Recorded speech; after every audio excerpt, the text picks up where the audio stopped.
Hi, friends, and welcome to my Real Thoughts and Talks. So, the Billionaire Mindset episode 6 AVS అకాడమీలో ఈరోజు మనం తీసుకున్న topic ఏంటంటే rich mind set తర్వాత poor mind set అనేటువంటిది topic అండి. సో, దానికంటే ముందు అనౌన్స్మెంట్ ఏంటంటే west zone Zaheerabad, Sangareddy, Sadasivpet and Mominpet ఆ రేడియస్ లోపల ఎవరికన్నా ఓపెన్ ప్లాట్స్ ల్యాండ్స్ కావాలి అనుకుంటే డెఫినెట్గా నాకు కాల్ చేయండి. 9949554959 9949554959. I will guide you. I will suggestion you. So thank you so much. So ధనవంతుల యొక్క మనస్తత్వం, తర్వాత ఆలోచనల గురించి, తర్వాత ఆర్ పూర్ మైండ్ సెట్ ఉన్న పీపుల్ వాళ్ళ యొక్క ఆలోచన గురించి మనం మనం ఇప్పుడు డిస్కషన్ చేస్తూ ఉన్నాం. సో ఎప్పుడైనా చూడండి ధనవంతులు ధనవంతులను తాము ధనవంతులుగా ఇప్పుడు తాను పొగుడుకుంటూ ఉంటారు. దట్ ఈస్ ఏ మేనిఫెస్టేషన్ అంటారు. సో విజయవంతం వ్యక్తి నేను గొప్పవాడిని, నాకు గొప్ప గొప్ప ఆలోచనలు ఉన్నాయి అనేటువంటిది ధోరణిలో ఉంటారు. గొప్పగా ఆలోచనలు చేస్తారు, గొప్పగా యాక్షన్ తీసుకుంటారు, గొప్ప రిజల్ట్స్ అనేటువంటిది జరుగుతుంది.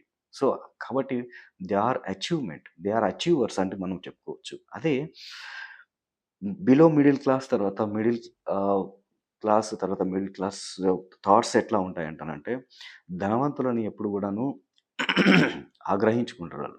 వానికేంది, వానికి బలుపు ఎక్కువ, వానికి పైసలున్నాయి అంట అని చెప్పేసి.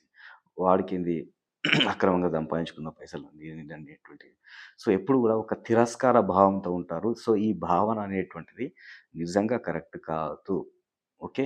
సో ఎప్పుడైతే మీకు రిచ్ పీపుల్ తర్వాత రిచ్ పర్సన్స్ గానీ, లేకుంటే రిచ్ ఫ్రెండ్స్ గానీ దే ఆర్ అప్రిషియేట్ చేయండి. అంతేగాని దాంట్లోపల మళ్ళీ ఉంటుంది కానీ అసూయ, తర్వాత దేశం, ఈర్ష్య, జెలసీ అనేటువంటిది ఉండొద్దండి. సో వాళ్ళు ఏ విధంగా కష్టపడుతున్నారు, వాళ్ళు ఏ విధంగా సంతోషంగా ఉన్నారు, వాళ్ళు ఏ విధంగా డబ్బు సంపాదిస్తున్నారు, వాళ్ళలో ఉన్నటువంటి డబ్బు యొక్క ఆలోచనలు ఎట్లా ఉన్నాయి అనేటువంటిది మనం ఆలోచించగలం తప్ప, ఒక జెలసీగా ఫీల్ అవుతుంది అయితే మాత్రం 100% you are not become a rich person. నువ్వు రిచ్ పర్సన్ కాలేవు. ఎందుకంటే నువ్వు డబ్బును ద్వేషిస్తున్నట్టు ఆ వ్యక్తులను కాదు అనేటువంటిది క్లియర్‌గా నేను చెప్పడం అనేటువంటిది జరుగుతుంది. సో చాలామందికి ఇదే పనుంటుంది.